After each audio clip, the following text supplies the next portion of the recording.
Chers auditeurs, bonsoir. Je suis Gina. Je vais vous présenter un autre article et je vous invite tout d'abord à aller sur mon site que j'ai fait à votre intention et qui s'appelle mélaninebénédiction.com.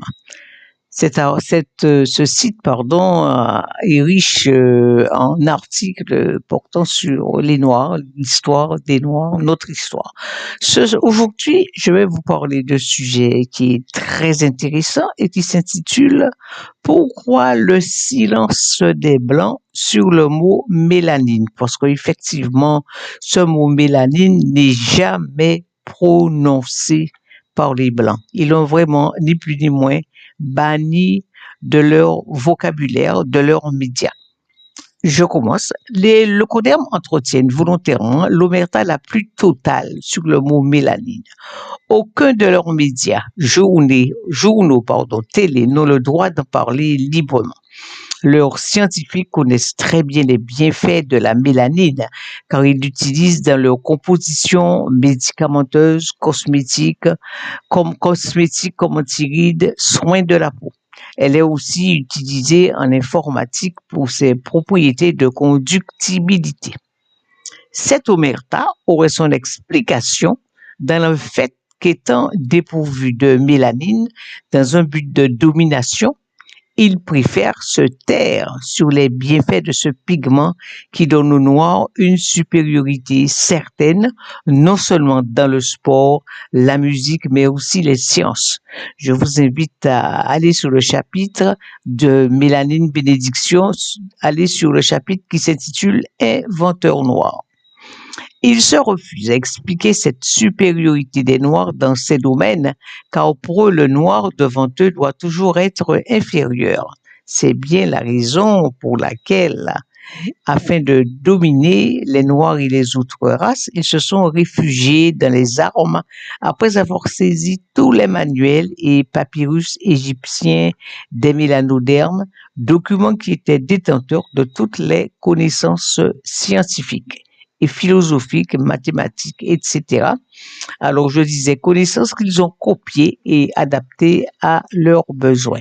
Ils dominent par les mensonges et la violence avec les armes, mais ne sont pas détenteurs de la connaissance originelle qu'ils ont très souvent plagiée dans les papyrus d'Égypte ancienne et les manuels anciens écrits par les Arabes qui étaient noirs à cette époque. Je fais une remarque. Comme le mot dominant noir, parce que dominant noir, c'est voilà encore un autre mot sur lequel il y a une véritable omerta, un silence total. Alors je disais, comme le mot dominant noir, le mot mélanine semble être couvert d'une véritable omerta par les leucodermes. Pourtant, ce pigment qui est le premier trait caractéristique de la race noire est constamment visible et présent en eux par la couleur de leurs yeux et de leurs cheveux bruns à clairs. Il est un signe flagrant, formel, tangible, indélébile de la présence passée en Europe de leurs ancêtres noirs premiers européens qu'ils ont exterminés et envoyés en esclavage en Amérique du Nord au XVIIIe siècle afin de les dépouiller. Leurs médias, revues, télé n'évoquent jamais la mélanine. C'est un sujet tabou, tout comme le dominant noir. Ces médias n'y font jamais allusion, bien qu'elles soient présentes sur une forme synthétisée dans certains de leurs composants médicamenteux et cosmétiques pour ses qualités curatives reconnues. Il l'utilise aussi en informatique pour ses propriétés de conductivité. Leurs chercheurs préfèrent lui attribuer une autre désignation détournée. Les leucodermes connaissent parfaitement les atouts et qualités de ce pigment, ne serait-ce que par ses performances constatées chez les Noirs pour l'endurance dans le sport et la résistance contre les maladies. Voilà encore un signe évident de dévalorisation, de dégradation de la race noire de la part des leucodermes. Ils redoutent manifestement que les Noirs découvrent toutes les manigances diaboliques mises en œuvre par eux afin de les maintenir sous leur joug. Cette peur, certainement engendrée par la carence en neuromélanine. La neuromélanine, pour votre information, c'est la mélanine qui se trouve dans le cerveau et les centres nerveux. Alors, je disais que cette peur, certainement engendrée par la carence en neuromélanine, ne serait-elle pas à l'origine de ce silence? La couleur noire est une énergie très puissante qui absorbe toutes les autres énergies parce que son pouvoir d'absorption énergétique est très fort. Examinons le silence hermétique observé par les médias leucodermes sur le mot mélanine. Tout d'abord, à propos de ce dominant noir avec lequel les blancs naissent. Si vous posez au dictionnaire la question suivante, pourquoi a-t-on les cheveux et les yeux châtains ou noirs? Vous aurez la réponse suivante qui ne concerne que les leucodermes. Nous naissons tous avec un dominant noir, mais posez la question d'où vient ce dominant noir, vous n'aurez aucune réponse à votre question, mais des réponses détournées sans aucun rapport. Visiblement, il y a un embarras et une occultation de la vérité. Cette vérité cachée, manifestée dans ses couleurs d'yeux et de cheveux, est la preuve visible et tangible de l'existence passée de nos ancêtres noirs en Europe. Couleurs de cheveux et d'yeux provenant du métissage avec nos ancêtres noirs, ancêtres aussi des Blancs. Je rappelle que les Noirs sont venus d'Afrique en Europe 45 000 ans avant Jésus-Christ. Ils ont dû se battre à travers de nombreuses guerres contre les Blancs arrivés du Caucase en Europe à partir de 370 après Jésus-Christ. Ces guerres européennes étaient les guerres de religion, la guerre de 30 ans, les guerres civiles anglaises depuis 1066. Il y avait aussi des exécutions sommaires. Ensuite, ces Noirs ont été envoyés en servitude en Amérique du Nord par les Blancs au XVIIIe siècle.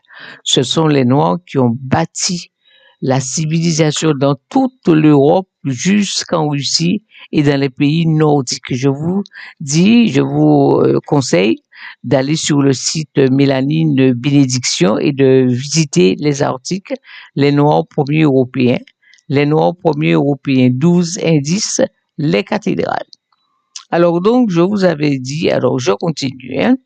Alors, les premiers Blancs venus du Caucase en Europe à partir de 370 après Jésus-Christ étaient chassés d'Asie par les Huns. Les Huns, c'était des Noirs aux yeux bridés dont le chef était Attila.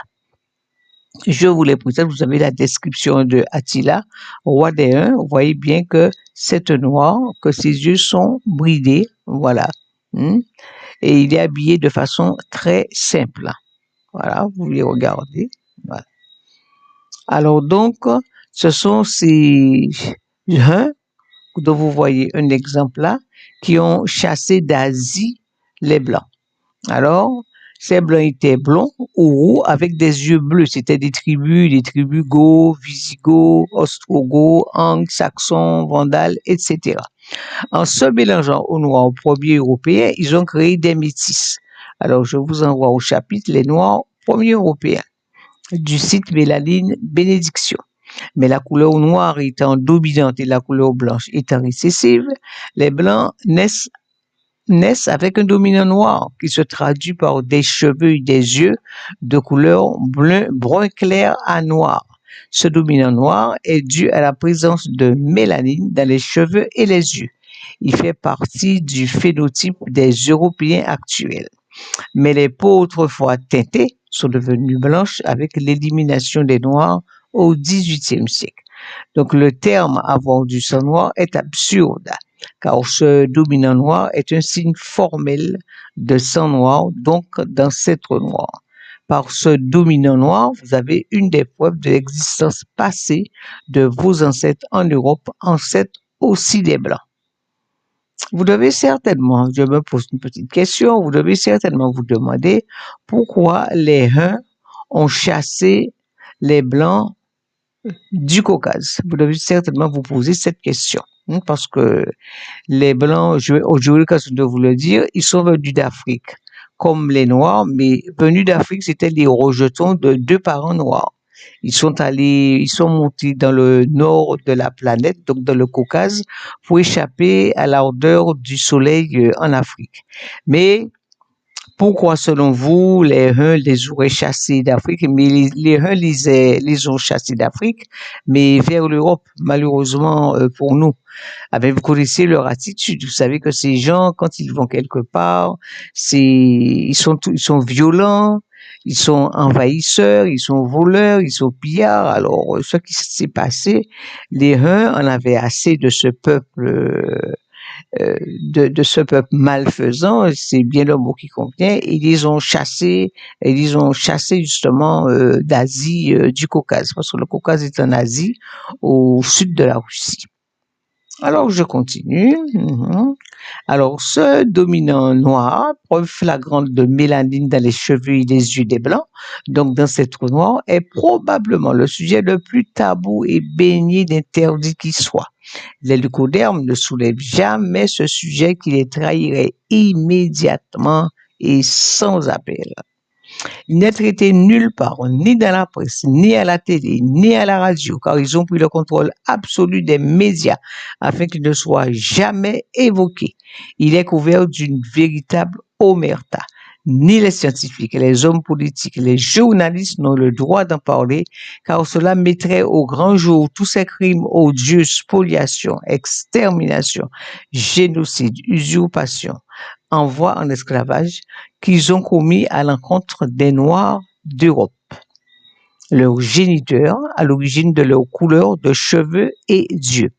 Ils redoutent terriblement que les Noirs apprennent ces vérités sur leur extermination qu'ils veulent continuer à garder cachées, bien que leur nombre en population décroisse rapidement, qu'ils sont des peuples vieillissants et en voie d'extinction, alors que les Noirs en Afrique constituent une population jeune au moins à 75% et sont l'avenir du peuplement de la planète.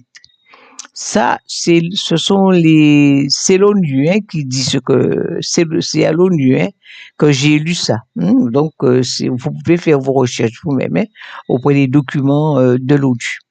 L'âge moyen en Europe était de 43 ans en 2019 et il a augmenté depuis. Le renouvellement de la population européenne est désormais assuré actuellement à plus de 45% par l'immigration. Je continue.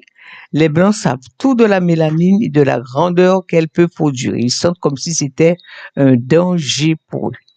La mélanine est un sujet très important. La majorité de notre peuple est en sommeil, ne voit pas la vérité et la réalité que les Caucasiens lui cachent. Leur interprétation de la mélanine est en ce qu'elle est l'agent ayant pour activité principale de pigmenter notre peau et rien d'autre. Il est vrai que la mélanine nous donne une pigmentation de la peau, mais ce n'est pas sa seule activité principale. La pigmentation n'est qu'une des tâches les plus simples qu'elle effectue. Les tâches les plus importantes ne sont jamais mentionnées avec la crainte de réveiller et d'autonomiser les Noirs. La mélanine est la clé de notre survie, de notre humanité, de notre grandeur et de notre civilisation, de notre spiritualité et même la clé de notre libération totale. Les qualités des Noirs, talent artistique, science, qualité physique, morale, spirituelle, résident dans cette substance que nous avons dans notre peau et notre cerveau, la mélanine. Je vous invite à lire l'article « Être noir, la mélanine, une bénédiction » dans le site Mélanine Bénédiction. Je continue. La mélanine est un pigment foncé se trouvant dans la peau, le sang, les organes, le cerveau, les poils, les cheveux, l'iris de l'œil. J'arrête un petit moment. Je continue. Alors, je disais donc, la mélanine est un pigment foncé se trouvant dans la peau, le sang, les organes, le cerveau, les poils, les cheveux, l'iris de l'œil, le système nerveux, la moelle épinière, les glandes, le cerveau, l'ADN, les muscles, les intestins, le sang, le cœur et le foie, tous les organes. Sa présence peut être trouvée dans la nature et se retrouve également dans beaucoup de nos plantes, dans beaucoup de nos aliments, dans les plantes, les graines, les fruits, les légumes. On la trouve aussi dans le pelage et la peau brune à noire des animaux, dans l'écorce des arbres, dans les rivières, les ruisseaux et les mers, l'atmosphère et le cosmos. Sa forte présence dans le cerveau et les centres nerveux, neuromélanine, lui donne les qualités suivantes. Outre le fait qu'elle peut prévenir les dommages cellulaires en tant qu'antioxydant en luttant contre les radicaux libres, elle produit un développement psychomoteur plus avancé chez les personnes mélaninées, c'est-à-dire les personnes noires. Elle est responsable de la sensibilité. La sensibilité, c'est la cause de l'empathie, la créativité, la spiritualité, la gaieté, le partage, l'amour, l'affection, l'intuition, les émotions. Par contre, chez les individus qui en sont carencés, les blancs, on dénote l'insensibilité, qui est la cause de l'égocentrisme, du manque de créativité, du manque de spiritualité, d'affection, d'amour, de partage, qui s'exprime par la barbarie, la prédation de la nature et des autres peuples par massacre, génocide. L'absence de neuromélanine serait directement liée au dysfonctionnement du système nerveux central, alors que la présence de neuromélanine serait directement associée au bon fonctionnement du système nerveux central. La mélanine du cerveau, appelée neuromélanine, est produite par l'activité de la glande pinéale. La glande pinéale, c'est une petite glande située entre les deux hémisphères du cerveau. Cette glande peut atteindre la taille du pouce chez le noir. La glande pinéale étant souvent calcifiée chez la majorité des leucodermes, la mélanine y est faiblement produite.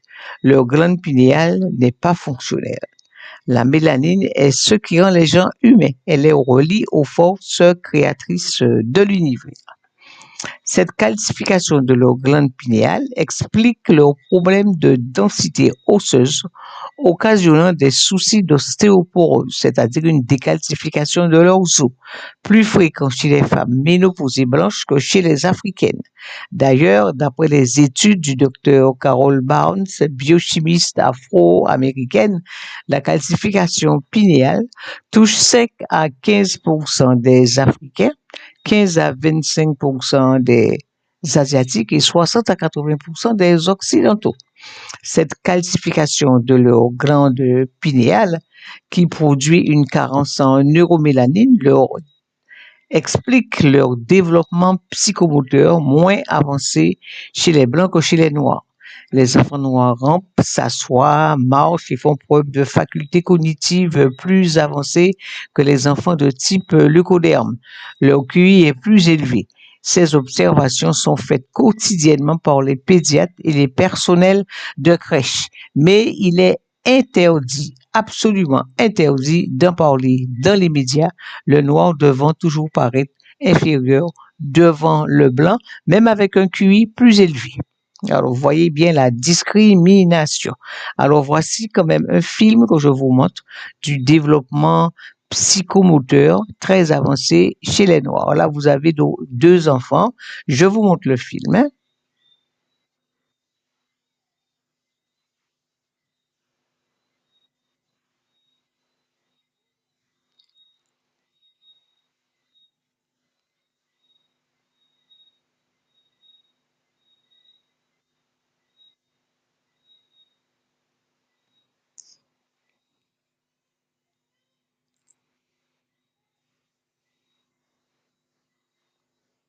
Alors, on va avancer un peu. On va avancer.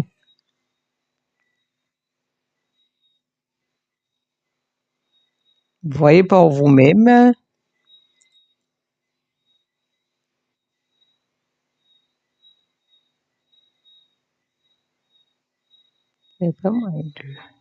Voilà, alors vous voyez le développement psychomoteur très avancé chez les Noirs à travers ces deux bébés. Vous voyez un peu, hein? Vous voyez par vous-même. Voilà, alors maintenant je vais continuer. Hein. Alors, en outre, la neuromélanine influe sur la gravité, l'équilibre, la masse musculaire et la coordination des mouvements. Les mélanodèrmes sont par essence les meilleurs danseurs, les meilleurs athlètes. La mélanine présente dans les cordes vocales des Noirs produit un large éventail de tons, de sons hauts et bas et rend le chant mélodieux, puissant et rythmé. La neuromélanine agit comme semi-conducteur en accroissant la vitesse d'impulsion des nerfs. Cela explique la supériorité des Noirs dans les sports. Un mélanoderme très teinté produira davantage de neuromélanine. La substance noire du cerveau, très mélaninée, produit un développement psychomoteur plus avancé chez ces personnes. Vous avez tous constaté l'écrasante supériorité des Noirs sur les Blancs et les Asiatiques au JO 2024 à Paris. Là, vous avez regardé le champion de judo que vous connaissez tous maintenant, Teddy Riner, qui est originaire de l'île de la Guadeloupe. La mélanine a en outre des propriétés antioxydantes et permet de lutter contre les radicaux libres. Contrairement aux Caucasiens, les descendants d'Africains connaissent moins de maladies de Parkinson, moins d'autres maladies dégénératives telles que des maladies d'Alzheimer, sclérose en plaques, moins d'infarctus du myocarde, de maladies rhumatismales, d'ostéoporose, de fractures et en général une incidence réduite du cancer. Les effets de la vieillesse sont bien moins évidents chez les Noirs. Des maladies existantes chez les Caucasiens sont beaucoup moins courantes, voire inexistantes chez les Noirs. Les troubles psychiques, nerveux et mentaux sont sensiblement plus courants chez le leucoderme que chez le mélanoderme. Le docteur Carol Barnes, théoricienne de la mélanine, c'est-à-dire qu'elle a fait des recherches sur la mélanine, écrit dans son livre Mélanine, la clé chimique de la grandeur noire. Vous direz, ce livre est écrit en anglais. Alors, la mélanine, voilà ce qu'elle dit. La mélanine est responsable de l'existence de la civilisation, de la philosophie, de la religion, de la vérité et de la justice. Les individus blancs possédant de faibles niveaux de mélanine dans le cerveau se comporteront de manière barbare. La mélanine donne à l'homme la capacité de sentir car il absorbe toutes les fréquences d'énergie. Comme les blancs ont le moins de mélanine, ils sont perçus par les personnes de couleur comme étant généralement rigides, insensibles, sans cœur, froids, calculateurs, mentaux et non spirituels. Alors je vous renvoie à l'article Être noir, la mélanine, une bénédiction dans le site mélaninebénédiction.com. La mélanine est présente partout, non seulement chez l'humain noir, dans l'ADN, le sang, les organes, la peau, mais elle se trouve dans le pelage et les plumes des animaux, ainsi que dans les fruits auxquels elle donne leur couleur foncée. Elle est aussi présente dans le cosmos. Comment expliquer l'omerta hermétique que les Occidentaux entretiennent volontairement sur le mot mélanine? Ce mot mélanine semble faire peur aux leucodermes, très certainement parce qu'il révèle chez les Noirs des capacités inexistantes chez eux, tant sur le plan physique, émotionnel, psychologique, mental, spirituel, scientifique.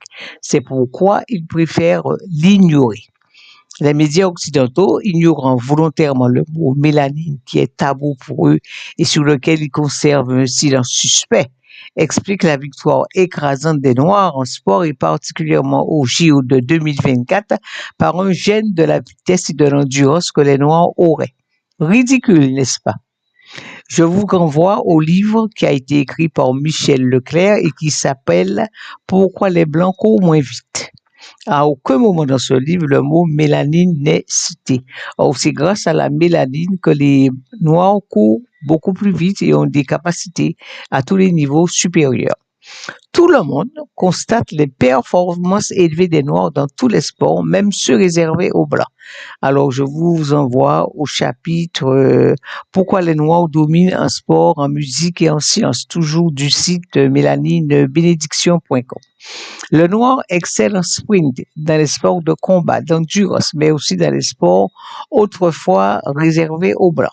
Je cite les premières places occupées par le champion afro-américain Tiger Woods en golf. Là, voilà, Tiger Woods en golf. Il a remporté de très, très nombreux championnats.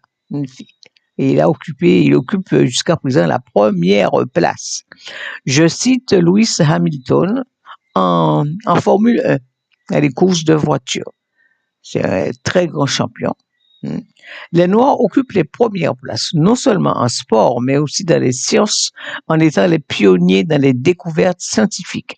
Alors, je cite l'inventeur hyper d'Internet, Philippe Emigwali. Le voilà, Philippe Emigwali. Euh, on disait de lui, il a écrit que son intelligence était supérieure à celle d'Einstein. Tellement cet homme qui est né au Nigeria, hein, donc qui est africain, a fait des découvertes. Alors, c'est lui qui est le père d'Internet et il a inventé l'ordinateur le plus puissant. Hein. Alors, allez sur le site Inventeur Noir, je parle de lui dans ce site. Alors, l'inventeur des 10 premiers moteurs de recherche s'appelle Alan Emtage et c'est lui qui a créé Google, Yahoo, enfin tous les grands moteurs que vous connaissez, ils viennent de lui, Alan Emtage. Il est originaire de l'île de la Barbade. Là, je continue. L'inventeur des communications sans fil, Jesse Russell. C'est lui qui est à l'origine du portable. C'est grâce à ses connaissances qu'on a pu inventer le portable. Alors, je vous envoie toujours à l'article Inventeur Noir du site Mélanine Bénédiction. Hein. Presque toutes les inventions depuis dans les textes des papyrus sont l'œuvre des Noirs. Les Blancs s'étant emparés des médias ont fabriqué l'histoire sur des mensonges pour se mettre en avant et reléguer les Noirs, inventeurs, au dernier rang. En 1996, écoutez bien ceci que je vais vous dire, un groupe de 15 chercheurs généticiens de diverses universités occidentales des USA, du Japon et de Chine ont diffusé dans un document intitulé Global Patterns of Linkage Disequilibrium at the CD4 Locus and Modern Human Origins.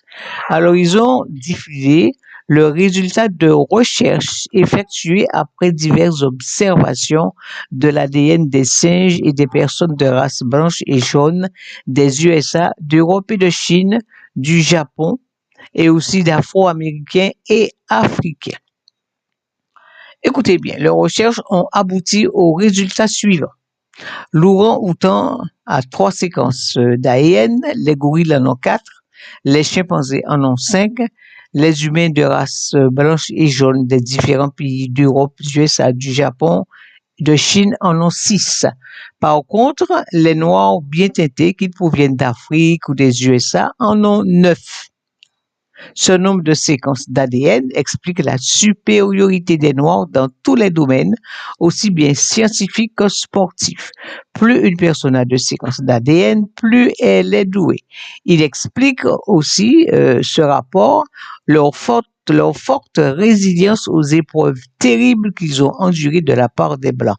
Par exemple, 400 ans d'esclavage ainsi que leur résistance aux maladies. Il explique aussi pourquoi la race noire est dominante et la race blanche récessive. Ce secret est notre mélanine. Outre la peau, le cerveau, les organes, tous les tissus, la mélanine se trouve aussi dans notre sang. Vous avez une nouvelle preuve de la raison pour laquelle les Blancs mettent une omerta sur le mot mélanine alors qu'ils l'utilisent dans leurs cosmétiques, leurs médicaments et en informatique pour sa conductibilité. Concernant cette omerta volontaire, je vous invite à lire les recherches suivantes faites sur Internet et qui mettent en évidence le mot noir ou brun. Voilà. Je vous conseille de faire vous-même ces recherches et vous serez surpris des réponses que les sites vous donnent quand vous posez des questions qui concernent en premier plan le mot mélanine. Ce mot n'est jamais cité, il est caché. Posez à Google les questions suivantes dans lesquelles le pigment mélanine est impliqué en premier lieu. Par exemple, posez à Google la question « Pourquoi l'ours a le poil brun ?» Vous voyez bien l'ours, il a le poil brun. Voici la réponse que dit Google. Alors, je vous lis la réponse. Si l'on sait que sa fourrure épaisse permet de le protéger du froid de son habitat naturel, sa coloration reste relativement empreinte de mystère. Voilà ce qu'ils disent. Autre réponse à la question. Pourquoi l'ours a le poil brun? Les ours bruns, je vous lis la réponse. Les ours bruns sont des animaux impressionnants et utiles pour l'écosystème. Ils sont les plus grands carnivores terrestres d'Amérique du Nord et sont considérés comme des prédateurs clés dans de nombreux écosystèmes. Les ours bruns sont des animaux, excusez-moi. Alors, je disais donc que les ours bruns sont des animaux intelligents et adaptables qui peuvent s'adapter à de nombreux environnements différents. Ils sont également connus pour leur rôle important dans la régulation des populations d'autres animaux et pour leur contribution à la santé des forêts. Constatez par moi-même que le mot mélanine, qui explique la couleur foncée du poil, du pelage de l'ours, n'est cité nulle part. Parce que c'est de la mélanine qu'il y a dans ce pelage qui lui donne cette couleur brune, brun foncé. Je continue. La coloration brune ou noire de tout animal à poil ou à plumes n'est nullement un mystère. Écoutez bien, ce n'est pas un mystère, mais cette coloration provient systématiquement de la mélanine contenue dans le pelage ou les plumes de ces animaux. Ces réponses de Google font ressortir leurs intentions mensongères et cachées et surtout le complexe d'infériorité en eux de la carence en mélanine dont ils connaissent d'ailleurs les bienfaits. Autre question, pourquoi les corbeaux ont le plumage noir? Effectivement, vous avez un corbeau là, vous constatez par vous-même que son plumage, est noir. Alors, voici les réponses de Google. Je lis la première. Les plumes sont totalement étanches au froid et à l'eau. Elles servent à protéger du froid et de la chaleur. Depuis longtemps, le corbeau est considéré comme un oiseau de mauvais augure à cause de son plumage noir. Alors, écoutez bien, cette réponse est négative sur la couleur noire et ne correspond nullement à la question qui a été posée. Cette dernière phrase qui dit que c'est un oiseau de mauvais augure à cause de son pelage noir, cette dernière phrase fait ressortir un certain racisme. Ce sont les Blancs qui ont volontairement diabolisé la couleur noire et utilisent des expressions dans lesquelles le mot noir est utilisé très négativement. Exemple, je vous cite, idée noire, vendredi noir, journée noire, broyer du noir, voir tout en noir, une marée noire, travailler au noir, une série noire, une caisse noire, c'est sa bête noire, lancer un regard noir, avoir un humour noir, acheter quelque chose au marché noir, être dans une misère noire, avoir un œil au beurre noir, la magie noire. La couleur de deuil aussi est le noir. Le noir est volontairement utilisé pour désigner tout ce qui est négatif, ce qui fait voir la race noire de façon dévalorisante. Voici une autre réponse à la question pourquoi les corbeaux ont le plumage noir. Vous constatez encore une fois que le mot mélanine n'est nullement cité alors qu'il constitue l'élément essentiel de la couleur noire, du plumage ou du pelage foncé des animaux. Voici une autre réponse. Les corbeaux ont un plumage noir, un gros bec et une queue en forme d'éventail. Ce sont des oiseaux très sociaux et peuvent être vus en grands groupes, surtout en dehors de la saison de reproduction. Les corbeaux sont omnivores et se nourrissent d'une large gamme d'aliments, notamment d'insectes, de noix, de fruits et même de petits animaux. Ils sont très intelligents et ont été observés en train d'utiliser des outils et de résoudre des problèmes complexes. Vous voyez bien, constatez, le mot mélanine ne figure nulle part. Je continue. Posez à Google ces autres questions suivantes dans lesquelles le pigment mélanine est impliqué en premier. Exemple, pourquoi le renard a le poil brun? Voici la réponse de Google. Si l'on sait que sa fourrure épaisse permet de le protéger du froid de son habitat naturel, sa coloration reste relativement empreinte de mystère. Or, c'est la mélanine présente dans le pelage teinté des animaux qui dicte leur coloration. Autre question posée à Google sur la couleur des plumes des oiseaux. Voici la réponse qui ne répond absolument pas à la demande. Les plumes sont totalement étanches au froid et à l'eau. Elles servent à protéger du froid et de la chaleur. Vous voyez bien que le mot mélanine n'est cité nulle part et est couvert d'une véritable omerta. Une autre question. Cette fois, sur la raison pour laquelle certains fruits et légumes sont de couleur foncée, tels que le cassis, l'aubergine, les raisins noirs. Pourquoi certains fruits ont la peau noire ou foncée? Aucune réponse de Google sur cette question. Je cite le cassis et les raisins noirs et les raisins noirs, mais la réponse est similaire pour les autres fruits. Alors, pourquoi le cassis est noir? Voici la réponse. Le cassis est un super fruit en raison de sa teneur en antioxydants. Vous voyez le cassis ici, vous voyez sa couleur, vous voyez aussi les aubergines qui sont noires. Il est reconnaissable par ses petites baies violet noires. Il est un allié santé. Autre question. Pourquoi les raisins sont noirs? Réponse. Les raisins noirs, comme les variétés Concorde ou Moondrops, contiennent une concentration élevée de polyphénol, y compris le resveratrol, qui est particulièrement puissant dans la peau des raisins noirs. Oui, les raisins noirs. Plus la couleur de l'aliment est foncée, plus il est riche en antioxydants. Il n'est dit nulle part, par contre, que ce pigment dans la peau des raisins noirs, des cassis, est de la mélanine. Vous voyez bien que c'est un mot tabou. Comme vous le constatez, la réponse ne correspond jamais à la question posée. Question sur la couleur de peau maintenant chez les humains. Extrait de site internet. Alors tout d'abord, excusez-moi, le site québecscience.qc.ca. Alors voici la réponse à la question pourquoi certaines personnes ont la peau noire et d'autres blanches. À un moment donné, voici la réponse, je vous la lis. À un moment donné, certaines populations ont migré vers d'autres continents comme l'Europe. Leur peau d'ébène a graduellement pâli puisque le soleil brillait beaucoup moins et que cette protection n'était plus nécessaire. La peau des Africains partis conquérir de nouveaux mondes a pâli graduellement sur des milliers de générations. À certains endroits, comme en Asie, les nouveaux dosages de mélanine ont créé des peaux tirant sur le jaune.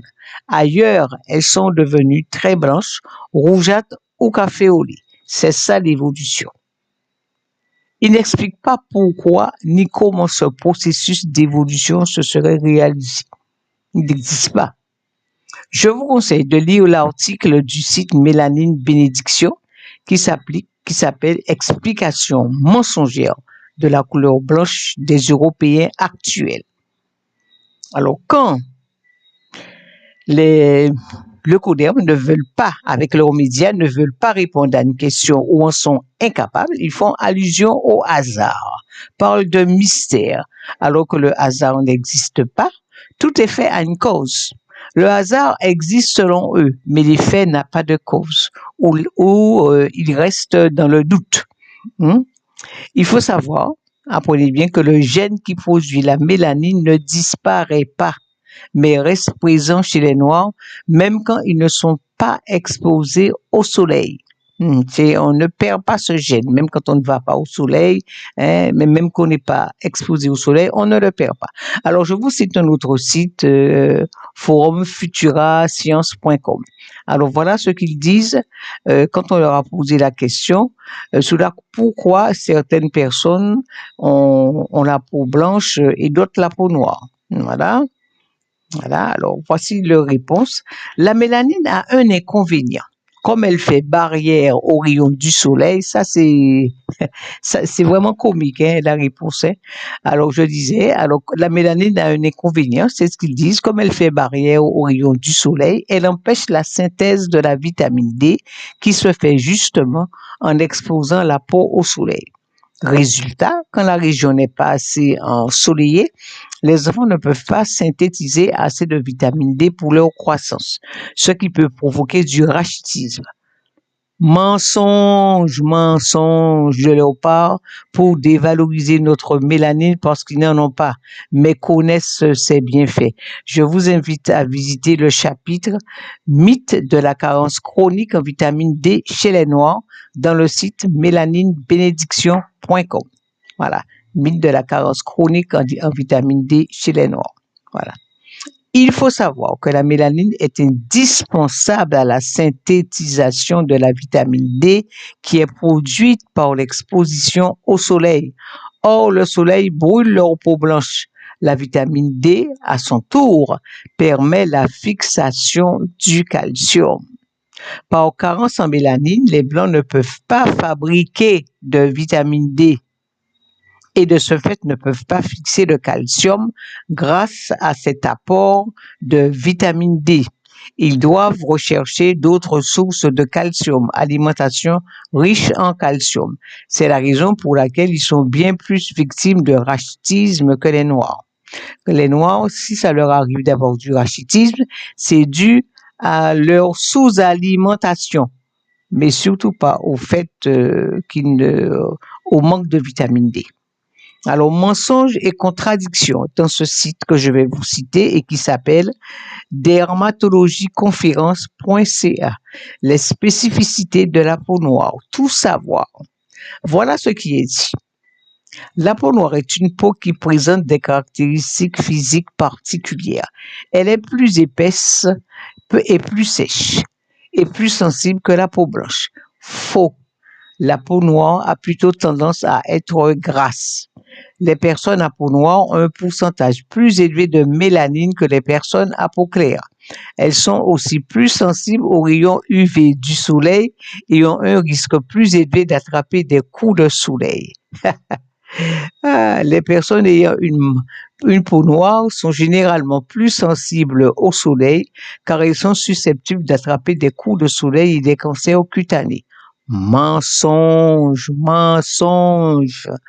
Les coups de soleil, les cancers cutanés n'existent pas chez les Noirs. Voilà une autre réponse encore deux. La peau noire est une peau très sèche qui a tendance à vieillir plus rapidement.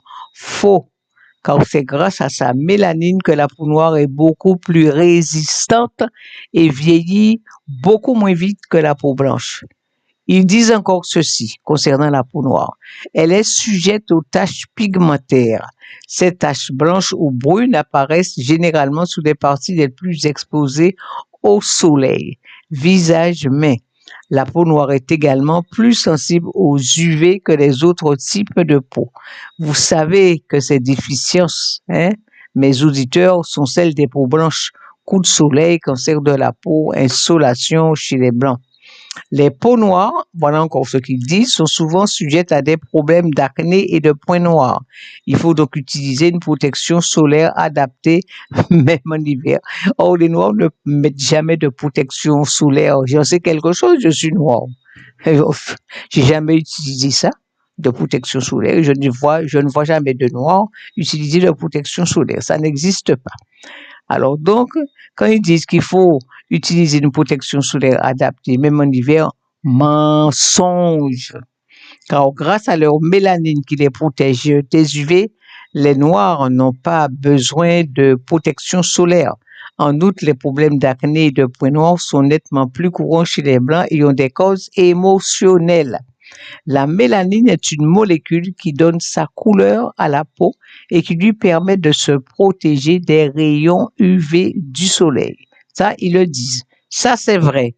Mais c'est en contradiction avec tout ce qu'ils ont raconté, les mensonges racontés précédemment. Un autre site qui s'appelle rfi.fr/Amérique. Alors voilà ce qu'ils disent. Apparu sur Terre il y a plus de 2 millions d'années, l'hominidé des origines avait la peau plutôt foncée et couverte de poils. Localisé en Afrique de l'Est ou en Afrique du Sud, notre ancêtre australopithèque est remonté au fil des générations vers le nord. À climat différent, peau différente. Faux, mensonge. Comment expliquer la présence actuelle depuis 70 000 ans avant Jésus-Christ de gens à peau brune ou noire en Sibérie au pôle Nord. Je cite les populations inuites, nénètes, et je continue. Ce que disent ce site, c'est ainsi qu'il y a environ 8 millénaires, les premiers Européens à la peau blanche seraient apparus. Mensonge. Regardez, si vous allez en Sibérie, vous voyez cette population, les nénètes, vous voyez bien qu'ils ont la peau teintée. Au Tibet, regardez les habitants du Tibet, la peau est teintée, bien teintée, elle est foncée. Mongolie, regardez, Mongolie, Népal, vous voyez bien que ce sont des Noirs qui ont les yeux bridés et le teint foncé et qui sont là depuis 70 000 ans avant Jésus-Christ. Et leur peau n'a pas blanchi. Vous voyez bien que tout ce qui vient d'être dit, ce sont des mensonges. Des mensonges pour ne pas vraiment dire la vérité que je vais vous dire tout à l'heure. Alors, ces photos, donc, que vous voyez, dont je vous ai montré, elles représentent des personnes à peau brune et noire vivant depuis 70 000 ans avant Jésus-Christ dans des régions froides ou polaires, Sibérie, Mongolie, Tibet, Népal. Observez-les, observez-les, observez-les, observez-les et constatez que le froid ne les a pas blanchis. Je vous invite à visiter l'article de Mélanie Bénédiction. Cet article s'appelle « Explication trompeuse de la couleur blanche des Européens actuels ». Je continue. Les scientifiques leucodermes ont comparé les génomes de 83 squelettes entre eux et avec ceux de milliers d'Européens contemporains. Ils ont ainsi pu observer chez les Européens deux gènes, le gène SLC24A5 et le gène SLC45A2, dont la présence est associée à une teinte claire de la peau et est un signe flagrant d'albinisme. Je vous invite à aller sur le site Mélanine Bénédiction et au chapitre Albinisme, création du blanc. Je continue. La vraie origine du blanc est la suivante. Comme l'homme noir, l'homme blanc vient d'Afrique, mais en tant que rejeton de deux parents noirs, donc albinos. Ces parents noirs, ne comprenant pas cette différence de pigmentation entre eux et leurs enfants albinos, ont exprimé du rejet envers eux. C'est ainsi que ces albinos se regroupèrent en communauté. En se reproduisant entre eux, ils ont perpétué ce défaut génétique d'albinisme qui a créé la race blanche. L'albinisme est un défaut génétique. Ces albinos, ne pouvant tolérer l'ardeur du soleil d'Afrique qui brûlait leur peau blanche, sont remontés au nord de la planète et se sont installés dans le Caucase qui se trouve au sud de la Russie et qui est un lieu avec un climat plus clément et supportable pour leur peau blanche. En continuant la perpétuation de ce défaut génétique par procréation mutuelle, ils ont créé la race blanche qui est une race d'albinos. Voilà. Voilà la vérité. Très bien. Je vous remercie de m'avoir écouté. Merci. Merci.